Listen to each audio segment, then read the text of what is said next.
Hey everyone, I'm very excited to have Nate and Eli on the discussion today. We're going to talk about probably e-commerce, probably newsletters, AI. You guys A want little to? bit. We'll see that. Yeah, it's just gonna it's our thing. Try not to talk too much about tariffs. We're getting past that. It's just a small 30%, so everything's fine now. But yeah, before we kind of go too deep, I actually want to take a moment to have you guys both do proper intros. You both have like super interesting backgrounds, and I think understanding the journey of like how you got here would be quite valuable. Eli, I'm going to start with you, if you don't mind, please. Thanks, Aaron. It's weird. Like people, the three of us are usually meet online at Katz's Deli. So like for us to be doing a LinkedIn Live is kind of iconic. I feel like I know the two of you for a long time. A little bit about me. I'm Eli Weiss. Grew up in an Orthodox Jewish background. Number two of 10 kids. Didn't graduate high school. Didn't go to college. Tossed into ecom. Got excited about ecom because it was like the only real meritocracy. Clawed my way into some early stage startups as a CX associate. Got lucky that a few of them were breakout big brands, fell in love with CX and retention, started writing about CX and retention. Somehow newsletter got me a gig at a startup that I previously had hated. I had to delete tweets before I took the job here at Yotpo. And it's been a good couple of years. So that's kind of the TLDR. I spent some time at Olipop, at Jones Road Beauty, always kind of focused on these two big pillars of customer experience and retention and the world between these two and how they drive meaningful impact to the broader business. And now I'm just a guy traveling the world with two little kids and a lot of Advil. Pretty good. I Try to don't think follow I that can one top. up. I know, really? Well, I'm excited to be here. Yeah, I know these two guys. Aaron, I mostly see you at industry stuff. Eli, I've seen you all over the place. We met on Twitter originally, which is kind of wild. 2020. 2020, when different ownership, different vibes, a lot more, I don't know, crypto and drop shippers, I guess was the vibe at that point. No AI, no Sam Altman posting Hey, about just to be, Graza. I forgot that we're also going to go into Web3 for a little bit later in the discussion, so you can save that stuff. We'll God. get there. Yeah, but I'm Nate Rosen. I write a newsletter called Express Checkout all around the world of commerce. So I cover CPG and consumer brands, retail, e-commerce, fundraising news. Been doing it for about 2.5 years. And then I also do partnerships at a e-commerce SaaS company called Instant. We do identity resolution. And I got into this space from kind of a couple different angles. So, started the pandemic, I joined an early stage CPG startup and sort of dove in headfirst. There was no in-person events, there was nothing. I had no network. I knew nothing. So I just took to Twitter, Clubhouse, and was running our ecom site, was running a little bit of sales, was running a bit of marketing. So I was just like, okay, I got to figure out like what this at this time it was actually called Facebook ads is about, and what the hell is a Shopify and what is e-commerce. From there, I moved on to a company called Settle, um, where I got to see a lot of behind the scenes of a lot of different companies and just meet a lot of different brands as well. And that point, like e-commerce was ripping. The transition to omnichannel and retail was not quite there, so I was still very active in the space. And then over the next a couple of years, had a couple other gigs around e-commerce and consumer brands, and sort of just fell in love with the space. And my time at Settle was really the impetus to starting the newsletter and wanting to cover the space from a ecosystem lens, not just from CX, not just from branding, not just from finance, sort of everything together and make it a little bit more accessible. I have 15 follow-ups for both of you. I'm going to Go do a for it. very quick intro of myself, and I'm going to reflect Yeah, on how we. you should do that. Nate, you and I have only seen each other at industry events. One day we will see each other in real life. You and I had a very funny bump in a couple years ago where I was like, I've known you for a while, but we've never actually met. And it's been very joyful to like get to spend even little bits of time with both of you. In terms of, I've been in this ecosystem since 2010, and there are a lot of people who are arbitrageurs or very big talkers, but actually it's not that they don't know, even if they know, they don't care and they're willing to like say stuff that isn't true. I appreciate about both of you that you're both super direct and upfront and like trying to learn. Eli, your example about Yotpo, it was very funny when you joined Yotpo. Like I still remember the spirit of some of the posts, which was like, I used to hate these guys. Like, let's see if we can make this great. So we'll come back to that, but very, very quickly, on my background, ran a brand from 2010 to 2017. We ended up selling it to Custom Ink. It was not a good outcome, but it was, I still think myself as a brand owner, even though I spent more than half of my commerce career, at least, not being a brand owner, but that is still where my heart is. And then co-founded a shipping company called Passport in 2017, and then kind of bounced around as like an advisor investor in a bunch of companies, and was most recently the president at Loop Returns before co-founding Orita in 2023 with a couple ML engineers. I get to see a lot, and I also like read a ton of newsletters, and I like think about the space in depth. So I'm very grateful for both of you to spend the time here. Eli, I want to start with you, and Nate. I'm going to ask a couple questions, but like please jump in if you've got any follow-ups as well with Eli. When you were on the CS side, right, at Olipop and Jones, like you were at amazing companies. What did retention mean for you then? Like, what were the things that were within retention? How are you thinking about it? How are the brands thinking about it? And then now that you're kind of on the tech side, like how does that change? Or is it like, oh, retention actually includes loyalty or something that maybe I didn't think it did before? Or, yeah, I'm curious about like that journey for you. I'll start with the other side of what stayed the same. What stayed the same is there's no one size fits all. And I think just about any agency or any course seller is excited to give you the one with the silver bullet. What I've seen at all the great brands and on the SaaS side, and even consulting with a bunch of brands in the last 5 years, is like there's almost no one trick that fits all. And I've been humbled by that myself. Is like I'll come in and charge far too much money to consult with a brand on a couple hours a week, and I'll have like all the things that crushed for us at Jones or Olipop or what I've seen on X, Y, and Z, and it crickets. Like a good example of that is plain text. Like there was a movement where like no, plain text emails crush for every brand. Like just the pattern interrupt. Like just try a founder plain text. I was consulting with a brand, and it did so awful that it was like embarrassing. Like plain text, just zero. And it's not that their design was 10x better than what any. It's just like there's no best practices, and that's just factual across everything. I'd say like the things that stick out, both Olipop and Jones, I joined prior to them being great. Like these were companies, Jones is different because it's Bobby Brown, but yeah, it was doing well. When I left these companies, 2 years later, they were doing much, much, much, much better than I thought they would get. The thing with both of them is they were both thinking about retention way before it became a thing that they needed to focus on. And I think that's interesting. Like when you think about overall holistic customer journey, whether it's do we need a loyalty program or not, but more so like how do we think about post-purchase? How do we think about thoughtfully cross-selling, which every drop shipper in the world hates because they'd rather just say, screw it, I'll send everyone an email to buy everything. The Jones Roads and the Olipops of the world were like data-driven, thoughtful cross-selling, thoughtful, what does omnichannel look like? How do we properly like follow a customer along that journey, especially with Olipop?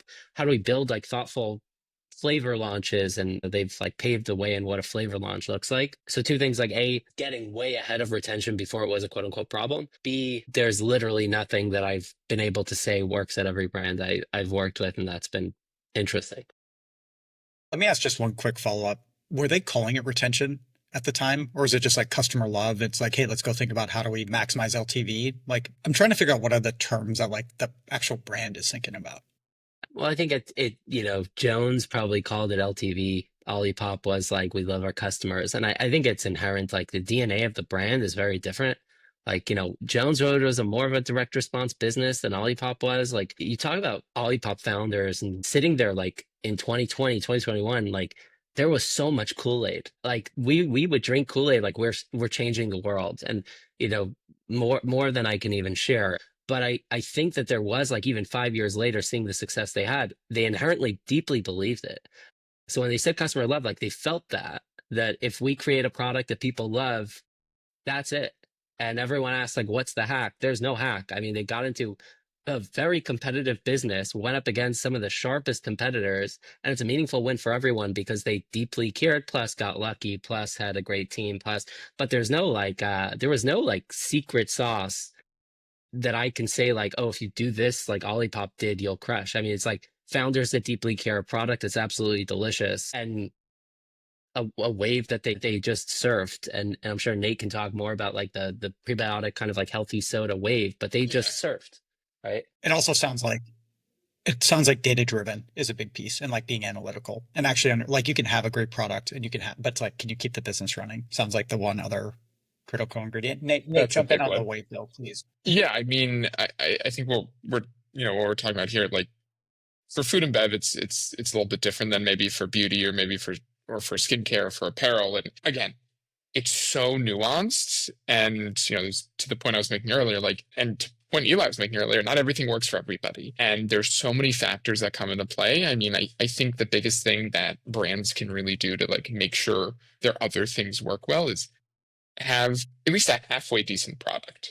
Like care 10% more than you think you should about the product, and then make sure everything behind the scenes, the financials, the operational stack, and the operational efficiencies are there, because you can't do anything else if it's just a mess behind the scenes. Like you can for a bit, you can fake it, you can bring in more capital, you can hire more, you can have the sexiest branding out there, you can have the best emails.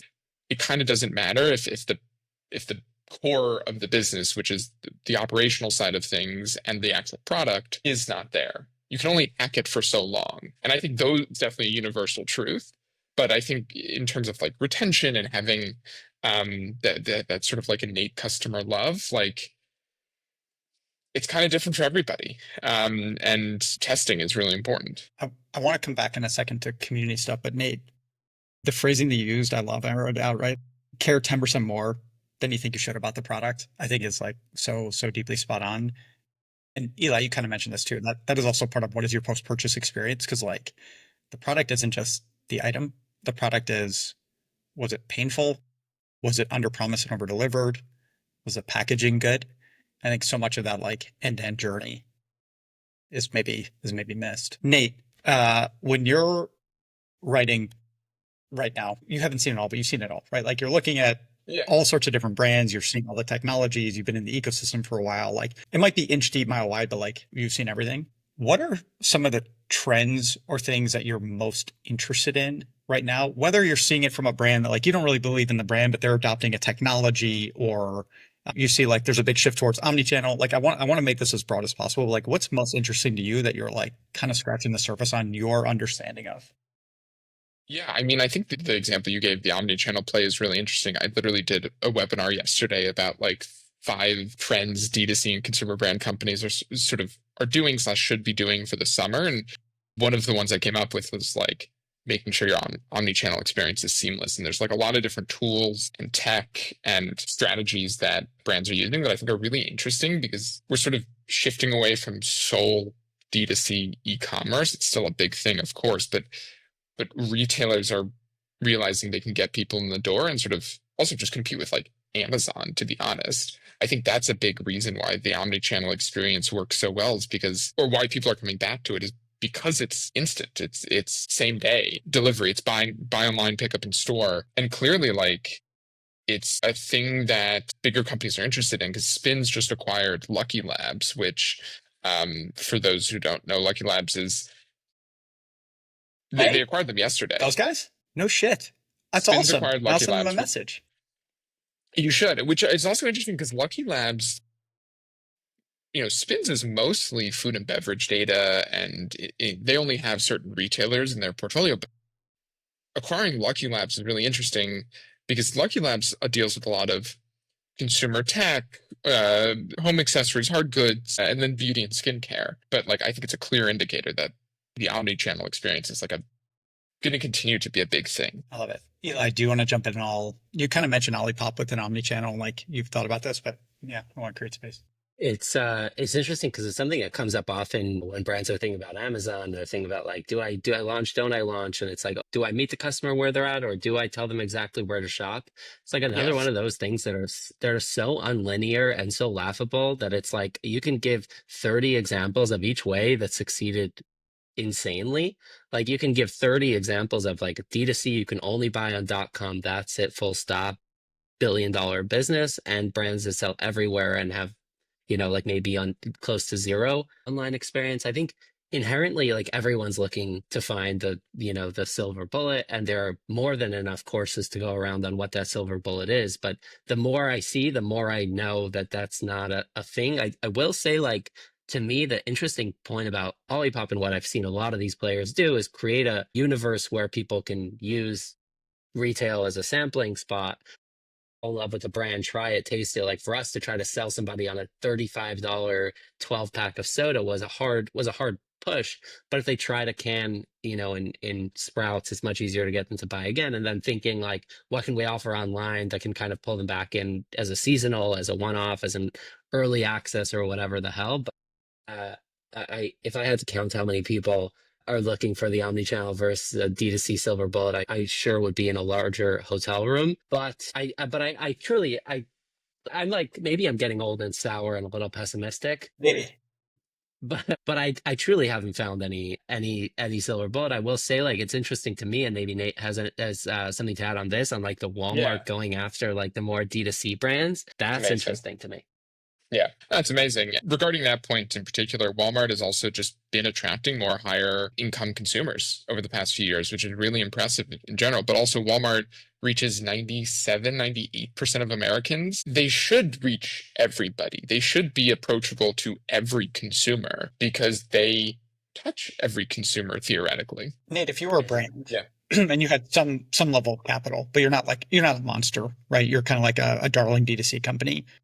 Do you go into Walmart, or like what is the decision criteria for you to make that call? Depends. That's the issue with the retail side of things. It's like just getting into a door or getting into 4,000 doors, that could crush your business. Like you need to understand if you can actually produce the goods and then still have money to then ship the goods and then have money to market the goods to get people into the store to buy the goods and then still have enough to operate as a business while you're waiting for Walmart to pay you back, sans the deductions, sans spillage or whatever it is. So it's really like Eli and like we've been saying, there's no one size fit all, but there are sort of like general overarching strategies to help you find what fits your business. So like I think, I was talking to a brand that they've been really keen on building a solid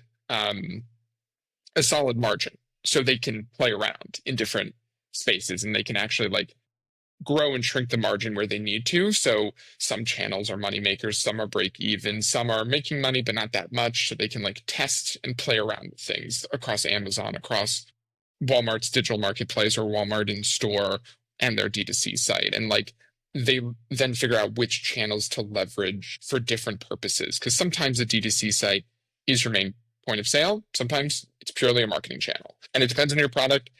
It depends on how you get your audience. Like to Eli's point, there is no silver bullet, but there are silver bullets to finding your silver bullet. Carry on. Put that. Yeah, keep Put going. that on. This is a tombstone T-shirt, whatever. And I hope this Keep is going. recorded. Like, yeah, that's fine. What? Okay, you're done. Mic drop. Nate just hung up. It's amazing. Nate, go keep going, please. Like the silver bullets to finding it. Like, please. Yeah, I mean, again, it's about testing, and luckily there's just so many ways to test now, both if you're primarily a direct-to-consumer brand, especially if you're primarily a direct-to-consumer brand. I mean, there are a litany of tools out there, and of course you can use Excel. Like you can just use Excel for a lot of things and get a really smart person. But now there's a lot of interesting. Of course, we're going to talk about AI. There's a lot of like very pointed AI, very specific tools to identify certain things across from like the D2C side, the retail side, and everything in between. Thank you. I'll tell you the things that I used to think about. And again, this is a decade ago, so for what it's worth, is Eli, going back to your comment about Amazon, and I could give you 30 stories both ways. For me, it was always like, we should just put on our hero SKU so that if somebody's looking, they see it, and then they get to shop the catalog. Right. So like it was a watch company. We did print on demand watches. Like you could go get anything custom, but we also just had like a really nice black watch, a really nice blue watch, whatever it was. And so we'd put the like bestsellers up. We executed it poorly, but at least at the time, I thought that was the absolute right strategy. The idea of like not being where your customers are seems pretty silly, all things being equal, especially in a world where it is easy to create brands. So there will be plenty of brands that aren't as good as yours, but like will fill the same need. We'll have a like similar enough product. It's not as good. It may not create the same love. It may not have the same story, but like there are people launching brands every day, right? In a way that it used to not be possible. The other thing that Nate, kind of reflecting on what you said, is I used to think a lot about forward costing, which was I should price it today, assuming I'm going to be X or 100X bigger. And I'm still wrestling with that a little bit, thinking about your comment about people who are starting today, like building in the margin that they're going to need to go explore. I look at what Grunes has done and how fast they've grown, and it's like very clear from the beginning. It wasn't a, hey, let's go do this and then we'll figure this out. It was like a extraordinarily structured approach. And like I don't know the insides of everything, but everything you read is like this was the plan and they're executing it faster and better than certainly anybody I've ever seen.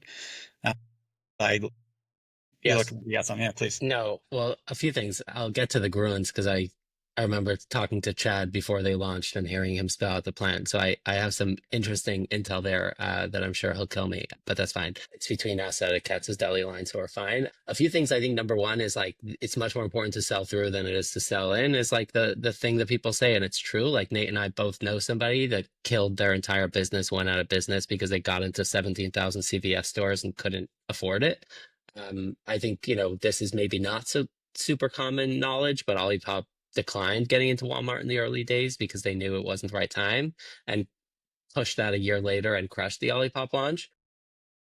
The last thing I'll say before Gruins is like there's everyone, like we won't sell on Amazon. And I was at a point, at Jones where we had 1,000 resellers on Amazon that were selling our same product, making money off of it, and delivering an horrific customer experience, and customers have no clue that it's not Jones Road. So you get to a point where you're screwed anyway. And the question is like, do you want to be sitting on top of the screwage and actually making money and making it less screwed, or do you want somebody else to make the money? And that's like if you have a tattoo that's like I won't sell on Amazon, then so be it. But it gets to a point where it's really thorny. The Gruins piece is like Chad's a killer, but also like he sat on the Summit side of things watching every single D2C brand crush for years and then jumped in, got his Stanford MBA while like right before he had a child. I mean, he's insanely sharp, it's tuned into the market.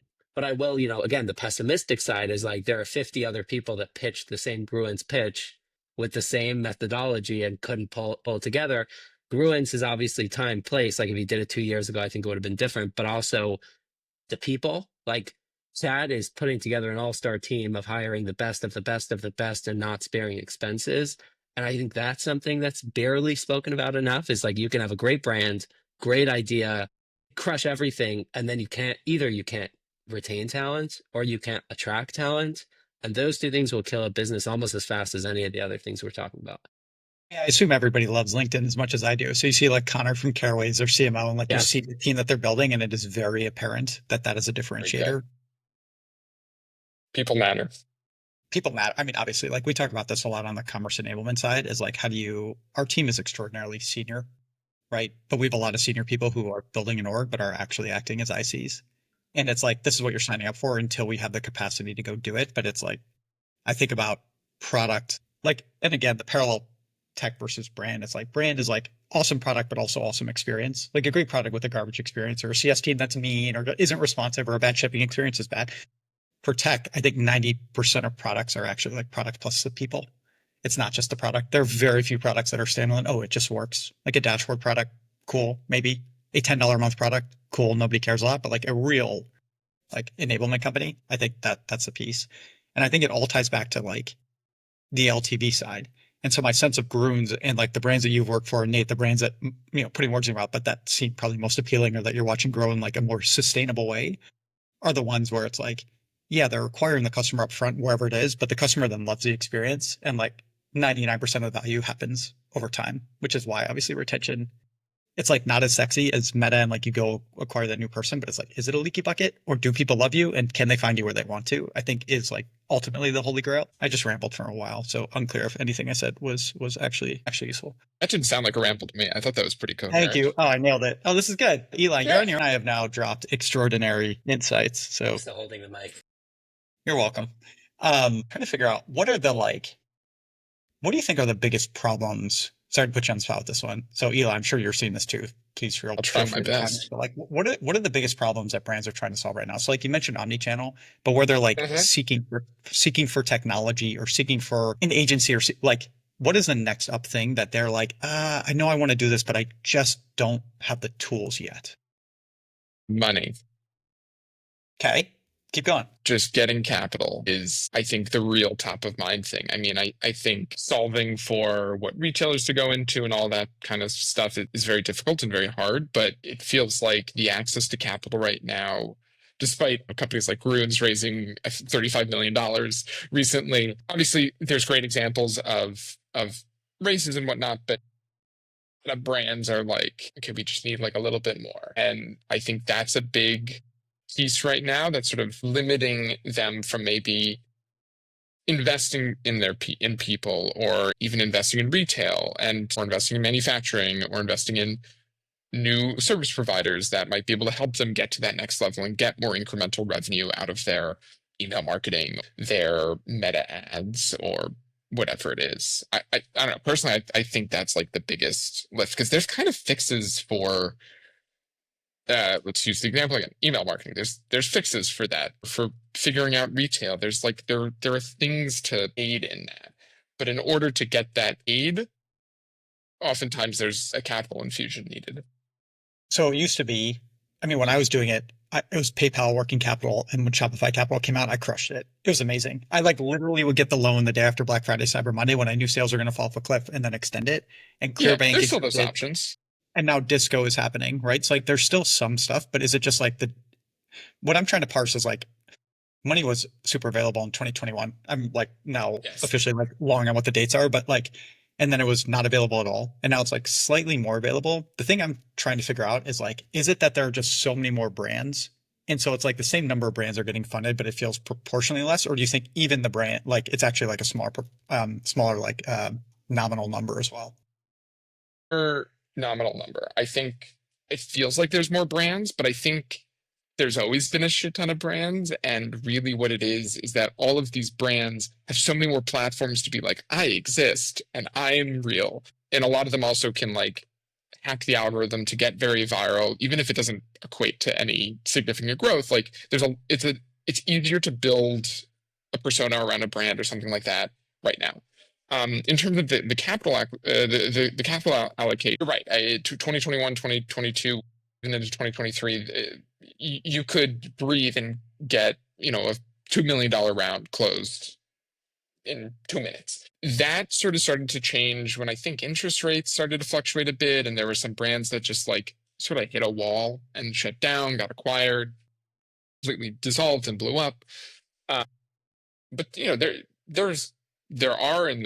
there were plenty of debt financing options on the market. I mean, there's Settled, there's Lunar, there's Dwight Funding, there's Kick Further might still be around. I don't know. Waveflyer is really popular. Clearco is back. Clearco is still around. Shopify Capital may or may not still be around. I have no idea if they're still doing that. But there are options. The issue is sometimes they might be expensive, or a brand is either too small to really leverage those effectively, or they're big enough that they can go to JP Morgan Chase and they don't need some of those tools. So those tools still around, and I think brands should 100% still look at those opportunities and for debt financing. But the other thing too is like a lot of investors now want more doors, they want more traction, they want better numbers. Sometimes they're realistic, sometimes they're not realistic. I've heard from investors say like the craziest things to them, like, well, I can get there if you give me $500,000, that's fine.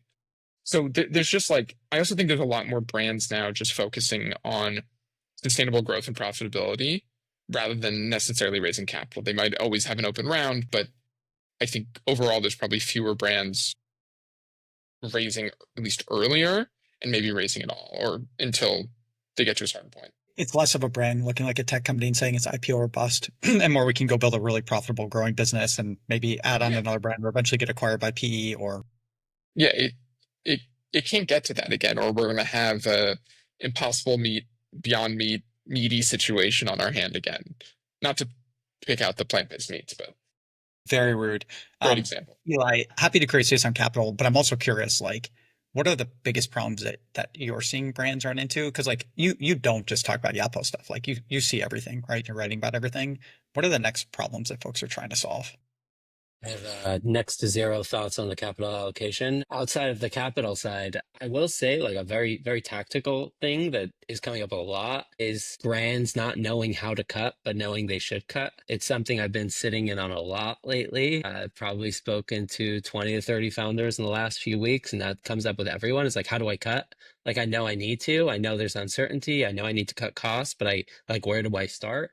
You're seeing a few brands. I haven't been able to parse out like a rhyme or reason as to like, is it people that are just less experienced or more stressed or more nervous that are just going cold turkey and just like slicing out full teams versus some more tenured people that are more chill or more thoughtful around how they cut? Like, do I cut my entire CX team and give it to the robots? Do I cut my entire growth team and find an outsourced agency? Do I cut my entire kind of like next 3 seasons of apparel because I want to wait and see how the China Vietnam thing falls? So I'm seeing a lot of like uncertainty, and it's causing like a very large apparel brand I spoke to, like 200 plus million annual revenue, was like, we are usually a year ahead on our drops, and now we're probably 6 weeks out because we have no idea. Like, if our margins aren't the same, we can't 3x the cost on this tchotchke. So we're just holding it. So instead of the 60 launches, you might see 10. But then you're seeing people just cut full teams and saying, like, if it gets to it, we'll hire again. And that's not really how building a business works. Like, you can't pull out a team and then rehire the same people Hey or guys, my rehire bad. differently. Yeah. My So bad. so I think it's the very tenured or really sharp leaders that have like a gut feel on how to cut and where to cut. And I think that's, even, it's not necessarily you went through a 2008 or 2000 whatever. It's more so you have built a business and you've gone through ups and downs that you know this to some businesses is death. To other businesses, it's a little blip. And I don't think many founders can parse what's what and who they are in this picture.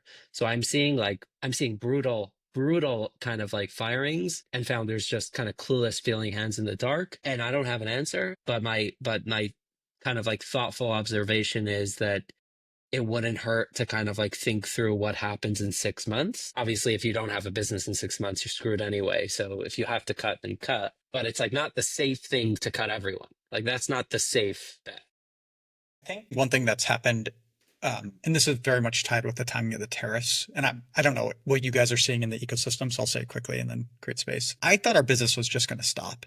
Like I saw this with COVID, and like I was at Return Late at the time, and like you could see literally all the brand data completely, all the sales stopped, and we were like the CEO of the team was like brilliant. I'm like a history major MBA, so I would not have seen any of this, but it was like, okay, the world stopped. We now need to like shrink our team immediately. And it was like awful and terrible and all the things, but it was like for the business to exist.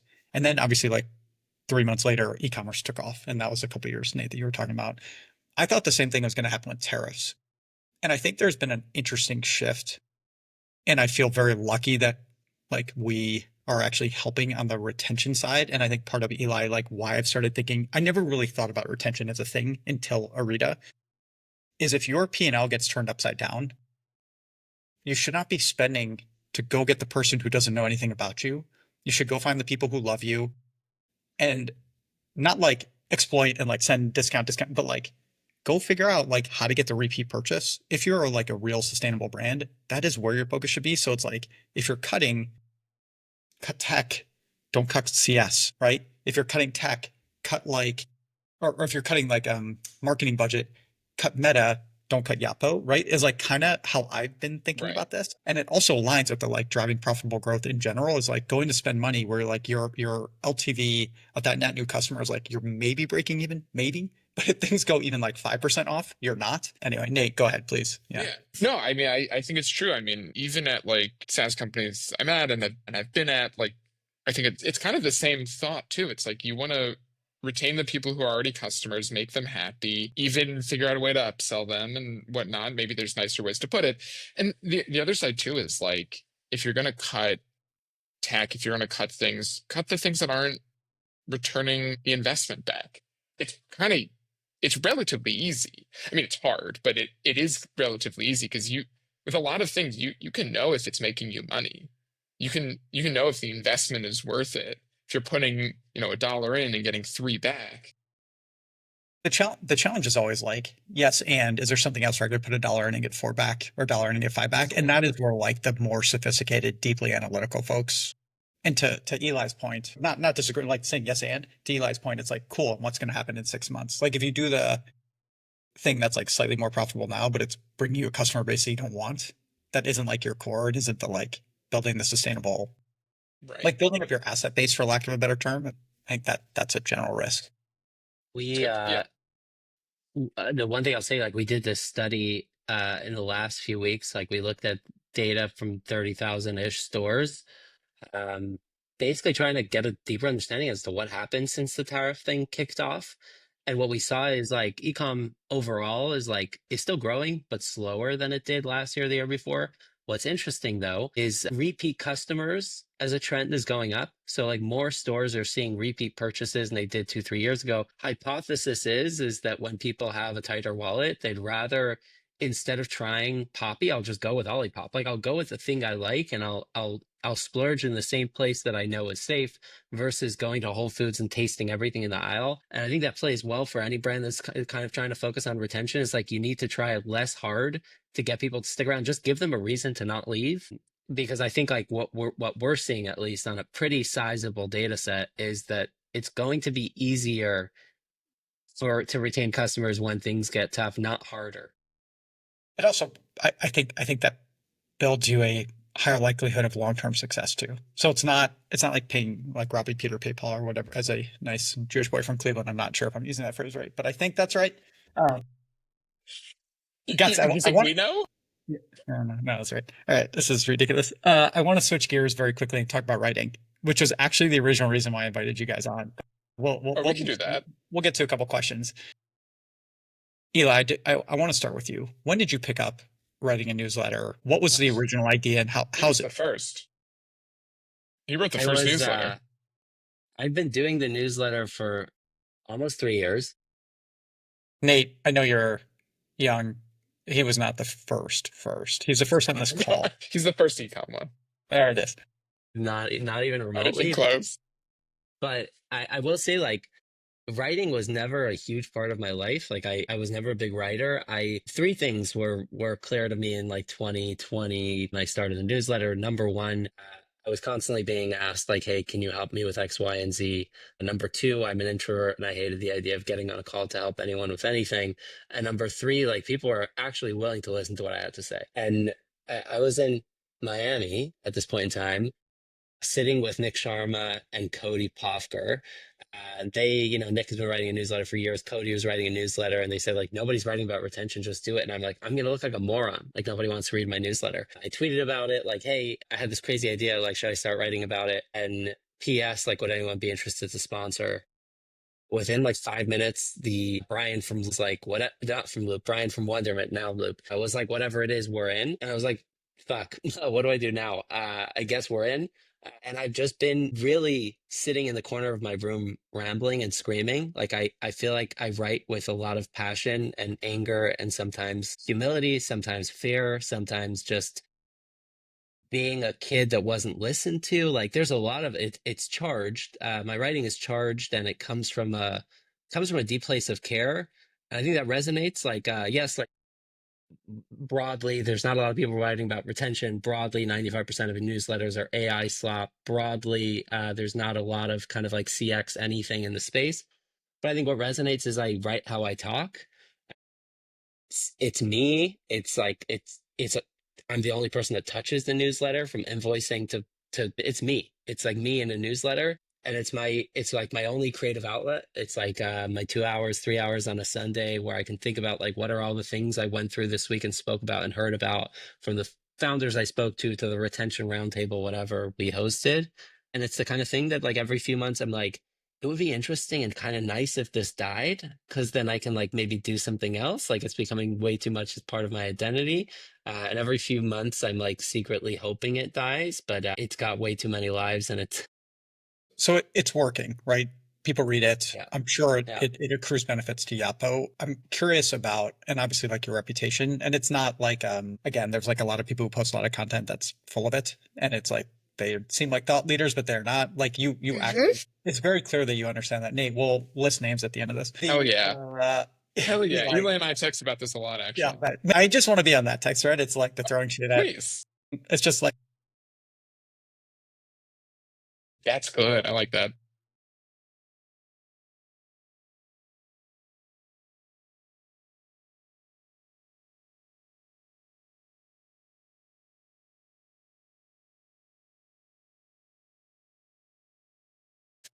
Two two learnings I've had that were kind of cemented over the last 3 years is number one, most of my readers are not CX practitioners. Like most of them are broader marketers or CEOs or like people that are just more holistically interested in retention. So number one, the idea that something that I started, getting excited about like CX was $35,000 a year stuck in a corner working a lot of hours until 2023, right? Like this is fairly new that you can get paid real money for doing it. So number one is like it cemented that I felt like a loser telling people I worked in customer service. So I said it was customer experience. And I kind of like I inflated my role for years because I felt like a loser doing it. And it's kind of clear now that this is like an actual career path. And more people than we think are interested in learning the art of CX. And the second thing I've learned is that there's like a consistent evolution in the way retention is thought about, right? Like we've gone through kind of like the ZERP phase where retention was like, I don't even know what that means, to like things get tough and suddenly it's like, wait, can we dust off that retention newsletter and read more about it? And it shows up in every part of it. Like it shows up in the sponsors I get. Like for some months, depending on how interesting retention is, like I'll be booked like 18 weeks out. And when things are crushing, it's like, no, we'd rather sponsor the growth newsletter. But it's been interesting to see, yeah, number one is like how prevalent people outside of CX learning about CX is and retention. And number two, just how much it ebbs and flows is kind of still bizarre to me. And to be honest, like it's my role at Yotpo is entirely out of like I'm not in retention or CX. I'm like much more of a holistic kind of like a internal entrepreneur here, but it's still the bread and butter. Like it's still the thing I talk about with brands all the time, and it keeps me feeling close to the art that I practiced for 10 plus years. I love it. Unsolicited advice: if there's a very long waiting list, raise your price. But that's a different discussion. Just not for Orita, if we ever get there. Thank you. Thanks for sharing, though. That's great. Nate, What's up? right? Discount. This is about discount. In our text thread. No, you also, yeah, exactly. You're right. You're not like an old man like Eli who's been writing since the dark ages on tablets, but as a newer writer. No. I've only been doing this for 2.5 years. And you guys are the worst. My joy, by the way, when I was running my brand was actually writing our newsletters. We called newsletters, right? They weren't campaigns. It was like a MailChimp. It was just great. I'd write whatever I wanted. It was fun because like we actually had a community and it was like people would name our products, people would design our products, right? It was like that was how we built the brand. And so I very much hear you, Eli, with the like you're bringing your whole self into it. It's like what I was writing was me. It wasn't like, oh, this is what Modify is. It was like me as that. Nate, for you, you started writing, you've been writing. It doesn't seem like you're stopping writing, but you also do other stuff as well. Like how does the writing, like how has it helped inform your, whether it's views on the world or what problems you want to solve as like somebody who has a job out, right? As you mentioned, like outside of writing Express Checkout. Well, it's helped me be a little bit more. So like one of the reasons I started, there's many reasons I started it, but the reason I started it that's relevant to this question is I wanted to be up to date on everything. And I wanted to know what's going on. I wanted to be able to speak to what's going on. I wanted to be able to go into a room and speak to mostly anybody in that room about what's going on at some surface level. And also, wanted to hold myself accountable. And the other side of it is like severe ADHD. And if I'm not fully invested in something, I'm really bad at that thing. As my response rate, I don't know. It's very bad. But like one of the reasons for the newsletter was just to be up to date on everything. And by following things for even just 2.5 years and being very focused on this space and being very observant in this space, you get a more nuanced view.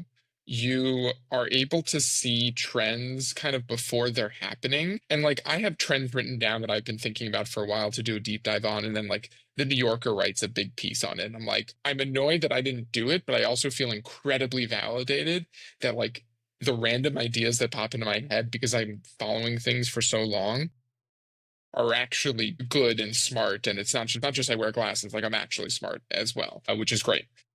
But it's like being able to keep up to date, being able to be more analytical about what I'm seeing, and also just like because I'm not covering one specific topic within commerce, because my brain would not allow me to focus on one thing. I had too many interests.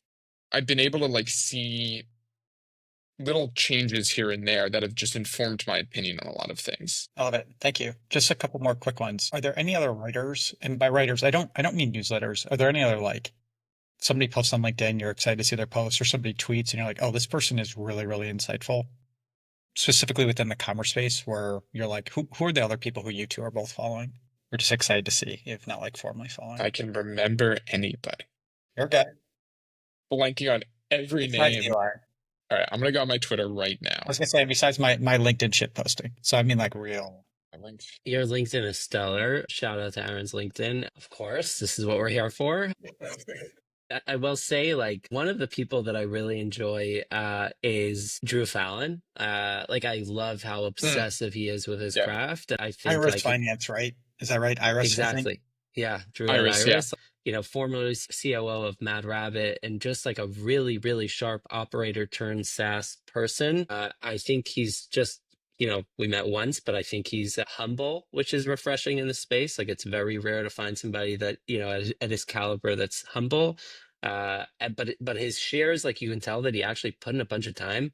It's not just like AI slop. Like, I don't know if it's hard for me to believe it's just me that can tell in 3 seconds when something's AI. Like you it's can not tell. right. It's not just X but Y, and like M dashes everywhere, and it's like that's the entire Twitter feed right now. So when you see somebody like him that's actually putting in the diligence and the time to write something with his own brain and his own hands and his own analysis, like his stuff that he does on public companies, D2C stuff is second to none. Like that's That's one of really the few good. things with my ADHD that I will read the entire thread and not just skim. Same. I will also say him. That's a good one. I was looking through my Twitter feed. Fruit? He talks about like he's a lawyer for brands and agencies and creators and a bunch of stuff. He always has some really good, both like hot takes, but also very interesting insights into like the kind of unsexy side of running a brand, which is being compliant. And I've learned a lot from him. I for Retail also puts out some really good stuff on CPG. Sometimes it's a bit Sorry, long. what was that one? What retail? I for Retail, but everything's spelled normally. Yep. Cool. Which is always a fair thing to mention. Those two definitely come to mind. Great. Unfortunately, I feel like my Twitter feed has changed so much since Elon bought it. It's just like completely different. Not necessarily just the content, just like I'm not seeing the same people I used to see, and I have to create special feeds just for like the retail folks and all that kind of stuff. But that's a different conversation to have. That's also on our text thread. All right, last question for you guys. And you don't need to come up with something snappy, but I am very curious for folks who are thinking about writing and maybe are anxious about it, worried what people will say. And again, it doesn't need to be a formal newsletter, but even if it's just like, oh, I want to post more on LinkedIn, or I'm trying to like find my voice like Drew did. Any tips, like think about your own experience? Eli, I'm going to start with you. Yeah, it's not healthy, but disassociate a little bit. Like, I think at the beginning, there's such a strong connection. Like, when I sent out my first newsletter, I think there were like between 800 and 1,000 people, and it was like, holy shit, like if this isn't good, I'm going to be so embarrassed. And it's gotten to a point where it's like, there are 15,000+ people on the list, and I'm just like posting pictures of my kid and like writing from the floor in the room, and I just don't think about it. And I think it's like, I'll meet random strangers that know more about my personal life than I think they should. And then I realize I wrote about it. But I think that's like, one is like disconnect, like how people view you from the things you write, because if not, it won't be authentic. And number two is like, and this is counterintuitive and not sexy, but starting a newsletter doesn't mean that your newsletter will be successful. I think both Nate and myself built like a personal brand over years talking about a specific thing. And when people say like, if I start a newsletter, I'll make money. And I'm like, no, I'm making a lot of money off of it because I spent 8 years talking and building connections and relationships in this space. And I think that's like unsexy and not fun. but start building the groundwork, because nobody will see your newsletter. Like you can't pay your way. You can pay and get 100,000 subscribers, but it's not going to A, get you money, B, get you the things you're looking for, because there's no shortcut to like, not to be cliche, but there's no shortcut to like any decent amount of greatness. Like it's work. So that's like Thank a you. bit of a downer, but No, the analog. I remember I met one of my mentors' sisters is like a very famous artist, and she had this campus that was like monstrous in her garage. And I was like, "How long did that take you?" And she goes, "A lifetime." And I found it so infuriating as an answer. And I was like, I acknowledge that you could have done it, but I was like, but literally for like, start to, but it very much aligns with what you're saying, which is like, and this is actually ties back to our earlier discussion, which is like, if you're going to spend and acquire a customer and that customer is going to disappear, who cares, right? Like do the work, build the thing the right way and grow. Nate, you got the last Yeah. word, so you better have something really Thank God. No, I would, to use some fun corporate speak, I would double click on everything that, I think I used that right, that Eli just said. The other thing that's like unfortunately having been so introspective about my own personal brand and my own content so far is, I think what's worked for me is one, just like time in market. It takes time, but also like what you see online is me. I don't know how to be a different person. And I think being yourself, it might take longer to grow that brand or to grow your content or to just get more eyeballs, but people recognize it and people appreciate it. I don't know how to like growth hack my way or anything to 50, 100 million followers, but like I do know how to be myself, and it seems like you'll find your people. The other thing is just this is the worst advice ever, but just put shit out there. Try, test. People have a short-term memory. People are not observing and perceiving you as much as you think they are. Trust me, like even as somebody who's built an audience and I've had a lot of eyeballs on my content, people still don't perceive me or like think about me all the time as I wish they would. So it's like a good reminder that like everybody's in their own head. Nobody knows what's good until it hits them in the face. And that is true for content. That is true sometimes. There's always caveats to this stuff, but it's true for branding. It's true for so many things. And I think it's really important if you have the desire to put something out there, put it out there. If you feel like you have something to say it. If you don't feel like you have something to say, don't put that pressure on yourself and don't do anything. Really, like don't create just for the sake of creating. Create with a purpose. I think is really important. And like Twitter's a great place to sort of start with that, because you can just like post whatever and just it's the internet's town hall. It's just random thoughts here and there, and if somebody happens to like it, you'll sort of see that traction. But with a newsletter, like if you don't feel like you have anything to say or add to the conversation, I wouldn't bother. It's a lot of work. Maybe don't start one. Yeah, right, guys. Seriously. Thank you both. This was awesome. I took a bunch of notes. we do it next week. Same time, same place. Yeah. Guys, this is all I got in my life right now. Weekly app session. As often, yeah. This is our like small cable access television. Yeah, exactly. This was really delightful. I appreciate you shared a lot of insights. It was also very fun. So thanks. Cheers, guys. Namaste. Cheers.